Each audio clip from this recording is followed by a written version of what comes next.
கரிசனை வெளிப்பட வேண்டும். முடிந்த உதவிகளை செய்ய வேண்டும். நன்மைகளை செய்ய வேண்டும். பட்சமாக இருக்க வேண்டும். ஆறுதலான வார்த்தைகளை பேச வேண்டும். அரவணைக்கிற வார்த்தைகளை பேச வேண்டும். தூக்கி விட வேண்டும். பிரியமானவர்களே, இரட்சகர் இயேசுவின் நாமத்திலே வாழ்த்துகிறேன். ஏசப்பா உங்களை ஆசீர்வதிப்பாராக. எபிரேயர் 13:2 அந்நியரை உபசரிக்க மறவாதிருங்கள்.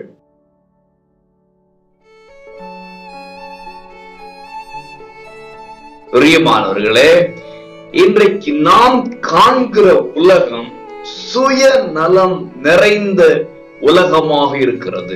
நான், என்னுடையது, எனக்கானது, இப்படியே நான் எனது என்று சொல்லி சிந்திக்க ஆரம்பித்துக் கொண்டிருக்கிறார்கள். அவர்களுக்காகவே செயல்பட ஆரம்பித்துக் கொண்டிருக்கிறார்கள். பிறர் எப்படி இருக்கிறாங்க அப்படிங்கிறதை கவனிப்பதில்லை. பிறருடைய நிலைமை என்ன கவனிப்பதில்லை. பிறருடைய பிரச்சனை என்ன காது கொடுத்து கேட்க கூட விரும்புவதில்லை. பல உறவுகள் அழும்போது கூட ஏன் அழுகிறாய் என்று கேட்காமல் அநேகர் போய்விடுகிறார்கள். நம்மளால என்ன செய்ய முடியுமோ அதை செய்கிறதால், நம்மளால என்ன செய்ய முடியுமோ அதை செய்கிறவர்களாக இருக்க வேண்டும்.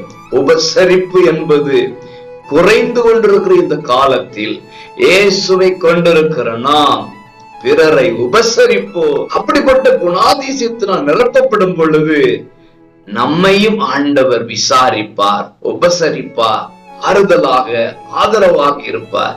நாம் செய்வோம், பெற்றுக்கொள்வோம். God bless you.